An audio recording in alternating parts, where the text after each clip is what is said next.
بسم الله الرحمن الرحيم الحمد لله رب العالمين والصلاة والسلام على سيد الأنبياء والمرسلين سيدنا ومولانا محمد وعلى آله وصحبه أجمعين. Assalamu alaikum wa rahmatullahi wa barakatuh. My dear brothers and sisters, once again I would like to welcome you in the program in which we are talking about the life of the Prophet sallallahu alaihi wasallam and the seerah mubarakah of the Prophet sallallahu alaihi wasallam as Nabiyur Rahmah, the Prophet of mercy and kindness, whom Allah subhanahu wa ta'ala made as rahmatul lil alameen sallallahu alaihi wasallam. So we were discussing last time about the background and history of Madinah al-Munawwara, that it was a town, a small town set up by a king who was passing by and stayed there and used to be called Yathrib. And from Yathrib it turns into Medina, mean the city. Medina is any city, but when the Prophet ﷺ inhabited in this Mubarak place, this place and the city became Mubarak and blessing, and that's why when people used to talk to each other, they used to say, "I'm going to Al-Madina," meaning Al-Madina, Madinatul Rasul sallallahu alaihi wasallam, the city of the Prophet sallallahu alaihi wasallam. And that's how Madinah al-Munawwara became the name of the city, and the city became famous throughout the history since then. So in this, when the Prophet ﷺ came, in the first of Hijrah, he laid the foundation of mu'akhat, brotherhood between the migrants and those that were living in Madinah al-Munawwara.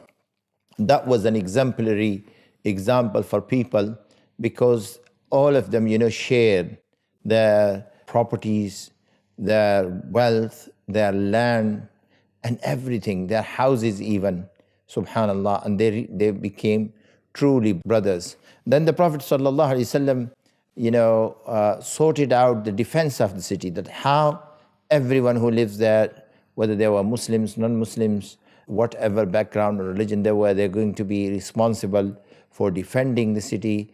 And they were given assurance in a statement. The Prophet ﷺ made a pact and an agreement with all of them, which is called Wasiqat al-Madina or Sahifat al-Madina, and that everybody will enjoy freedom of religion. Everybody's places of worship will be respected, and everybody's views will be respected. Everybody's properties will be respected and will be protected, and everybody will have the responsibility to defend this holy city. So that's how Madinah al-Munawwara became a new state or new Islamic state. The foundation was laid down by the Prophet ﷺ himself. And in the same year, the Prophet ﷺ consumed the marriage with Aisha radiallahu ta'ala anha wa ardaha. And also, during the same year, what happened that the two biggest scholars of their time of different communities, Abdullah bin Salam radiallahu ta'ala anhu was a Jewish rabbi. And from background history, he was a very famous Jewish rabbi. He embraced Islam, came and joined the Prophet sallallahu alaihi wasallam. And another one, a Jewish scholar or a leader, Abu Qais Sarh ibn Abi Anas, joined the Prophet sallallahu alaihi wasallam. He was a Christian scholar, a rahib. So these were great development which were reflecting the Medina Munawwara community, and people are feeling secure and happy in the time of the Prophet sallallahu alaihi wasallam. The Prophet sallallahu alaihi wasallam won't let anybody to be harmed or in any way to be humiliated or disrespected. So everybody felt, in the best possible way.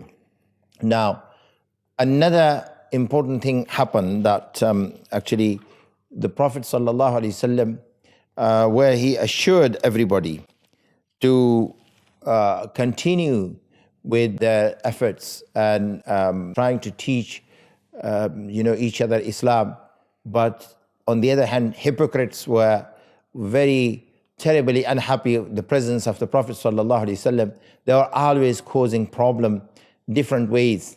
And Abdullah ibn Ubay ibn Salul, who was Ra'is al-Munafiqeen, the chieftain of the hypocrites, he was the person who will always, secretly behind the scene opposing the Prophet sallallahu alaihi wasallam, and in front of Sahaba will stand in the masjid and will say that, I swear that you are the Prophet of Allah, and assuring his loyalty and assuring the Prophet sallallahu alaihi wasallam if he's a loyal person.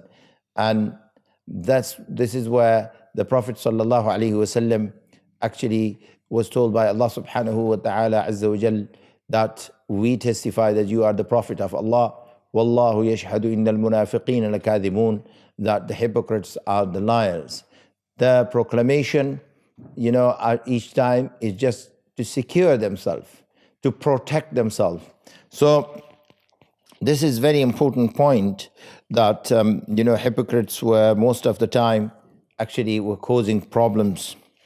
And in the second year of Hijrah, on 12th of Safar, after 2 years, 1 year and 2 months of migration, Allah subhanahu wa ta'ala permitted the Prophet sallallahu alaihi wasallam to defend himself, and the Muslims were allowed to defend themselves physically from attacks and from their enemies.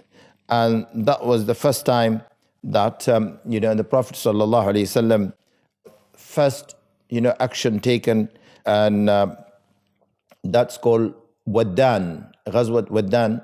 And in that, the Prophet sallallahu alaihi wasallam, that was the first recorded action in defense of Medina al-Munawwara.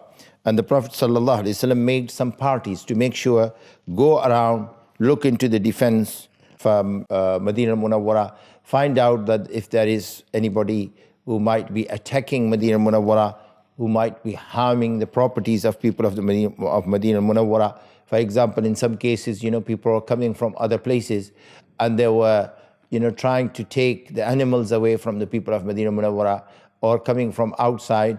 And those parties who were doing business outside from Medina al-Munawwara, they were trying to hold them, similar kind of things. So the Prophet sallallahu alaihi wasallam organized some advanced parties so they can go along and protect these people, offer them protection and assurance that they're going to remain in safe hands. And that was going on until the Prophet sallallahu alaihi wasallam made, the life was going on and developing, and the Prophet sallallahu alaihi wasallam made some pact with some local tribes in different ways.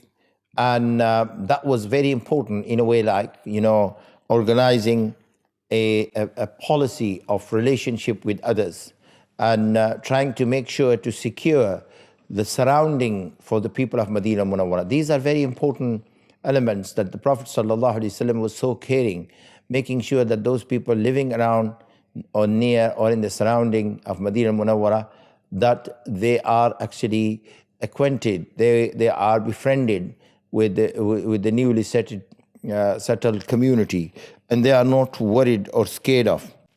And one such pact was Bani Damra and some other Bani Mudlaj. They came as clans, and some others as well, and they actually made an agreement with the Prophet sallallahu alaihi wasallam.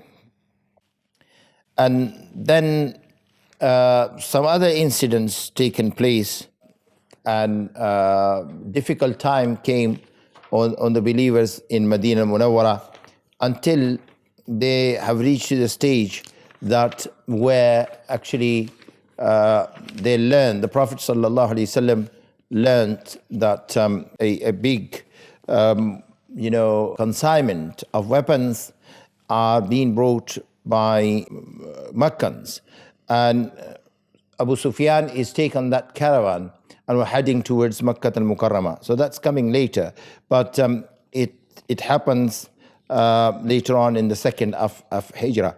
And during the second of Hijrah, Salman al-Farisi radiallahu ta'ala anhu, he embraced Islam.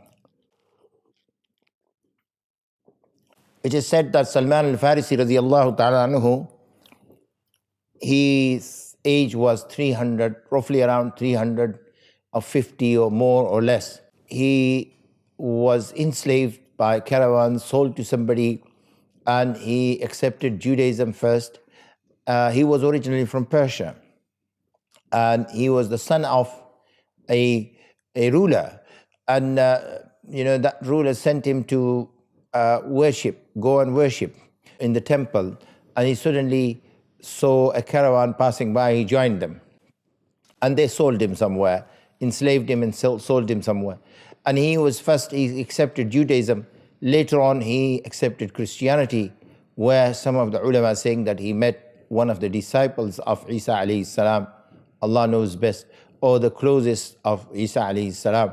And he was told that to go and stay in a place which is called Yathrib, Medina, and there will come the last prophet of Allah subhanahu wa ta'ala azza wa jal. And he was sold from one person to another until he was sold to a Jew businessman, tradesman or farmer in Medina Munawwara. And there he was, sitting when he learned about the Prophet sallallahu alaihi wasallam, Salman al-Farsi radiyallahu ta'ala an. And he accepted Islam and joined the Prophet sallallahu alaihi wasallam, about whom the Prophet sallallahu alaihi wasallam said, Salmanu minna min Ahlul Bayt. Salman is from my family, from family of Ahlul Bayt, the holy family of the Prophet sallallahu alaihi wasallam, because he was so much close to the Prophet sallallahu alaihi wasallam. And during the same year, second year, Azan started, because Salat was there, but there was no way of some formation of calling people to the congregational prayer. So they were thinking about what method should be adopted. And people suggested, burning the fire. Some people suggested that, using some methods. Different methods were suggested. And during that time, a Sahabi, companion of the Prophet sallallahu alaihi wasallam, he actually, while he was sleeping in his dream, he saw somebody's calling, the azan, which obviously we all learn, and we know that a particular way of azan. And he came and he told the Prophet sallallahu alaihi wasallam, and the Prophet sallallahu alaihi wasallam said, go and teach these words to Bilal radiallahu ta'ala anhu. And that was the beginning of azan. In the same year, Allah subhanahu wa ta'ala prescribed zakat on rich people to give it to poor, 2.5% of their wealth. And that was like a prescription from Allah subhanahu wa ta'ala, and obligatory from Allah subhanahu wa ta'ala azza wa jal. And when the Prophet sallallahu alaihi wasallam came to Medina Munawwara, he used to face Al-Quds, towards Al-Quds, Masjid Al-Aqsa, and that was the first Qibla. And then in the second of Hijrah, second year, actually Allah subhanahu wa ta'ala commanded the Prophet sallallahu alaihi wasallam to change the direction of Qibla in the 15th of Sha'ban. And this happened. And it's in the Quran, Allah subhanahu wa ta'ala in Surah Al-Baqarah mentioned this event. Lots of people became confused. Lots of people were actually talking against the Muslims as a result of lots of hypocrites were causing problems. But Allah subhanahu wa ta'ala said that this was your wish and will, so we have accepted it. And Allah, declared that Baytullah as the Qibla for the believers.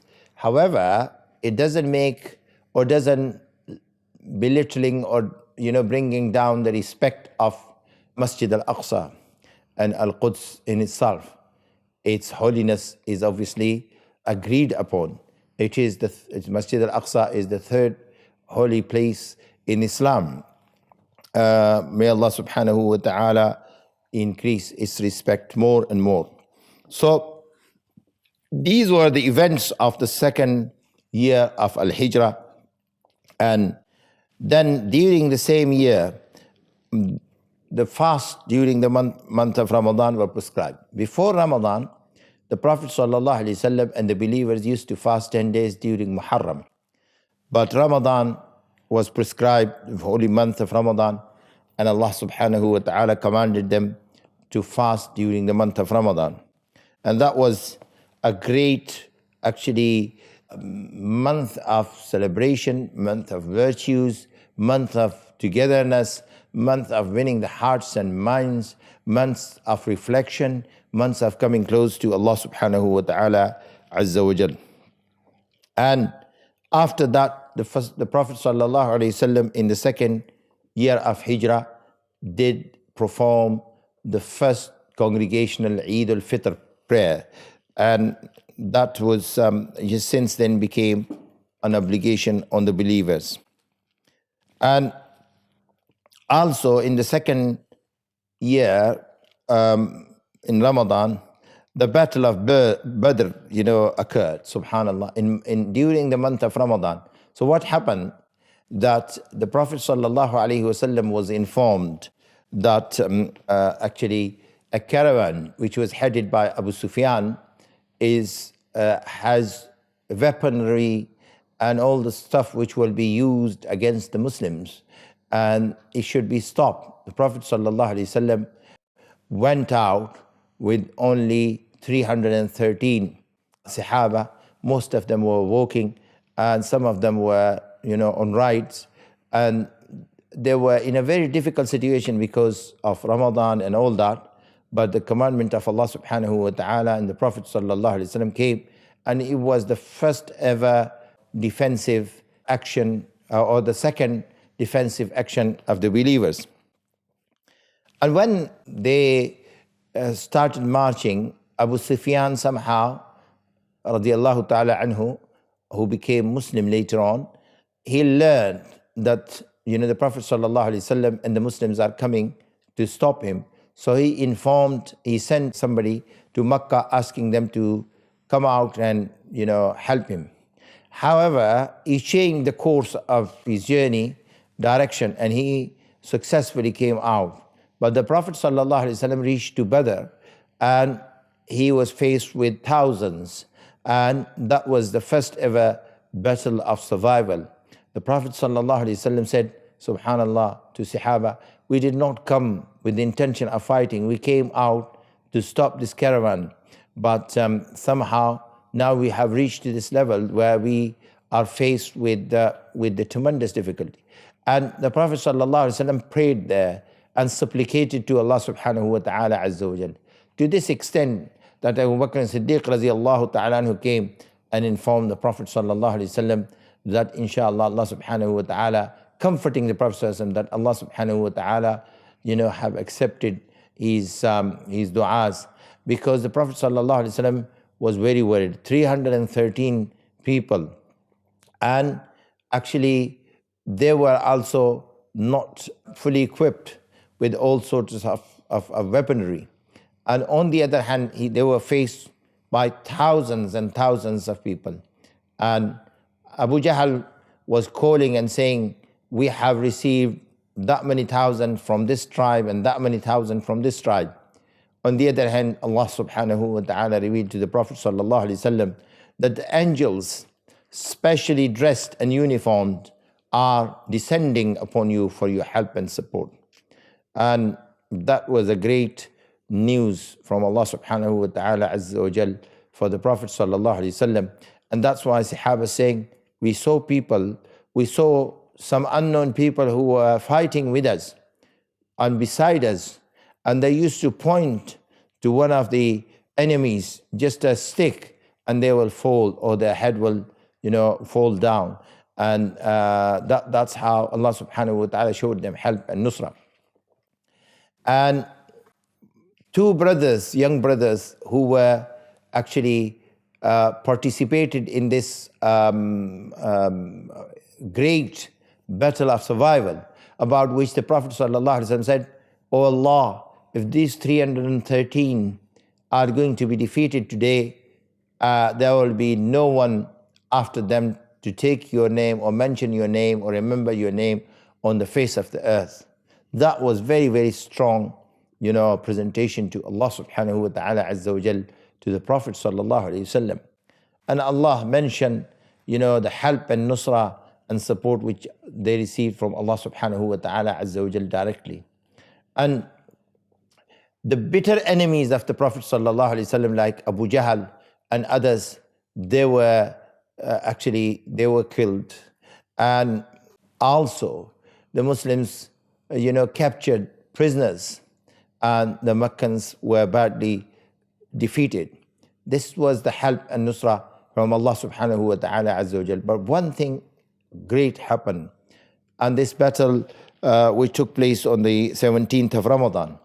The Prophet sallallahu alaihi wasallam went out from Medina Munawwara on the 8th of Ramadan, and he arrived there, and then, during that time, actually this battle took place. Now, one of the important things is that the Muslims were very few in numbers, and where their opponents were very large. They had pacts with so many tribes, and everybody in the surrounding of Medina Munawwara were their opponents.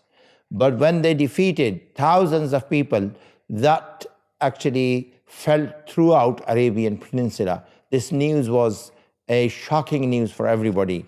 And all those people who were intending to march on and advance on Medina Munawwara, they had to think twice, because that was a great news for all of them, that, there is some kind of source, some kind of power that is supporting or that is with these people, and that is Allah subhanahu wa ta'ala azza wa jal.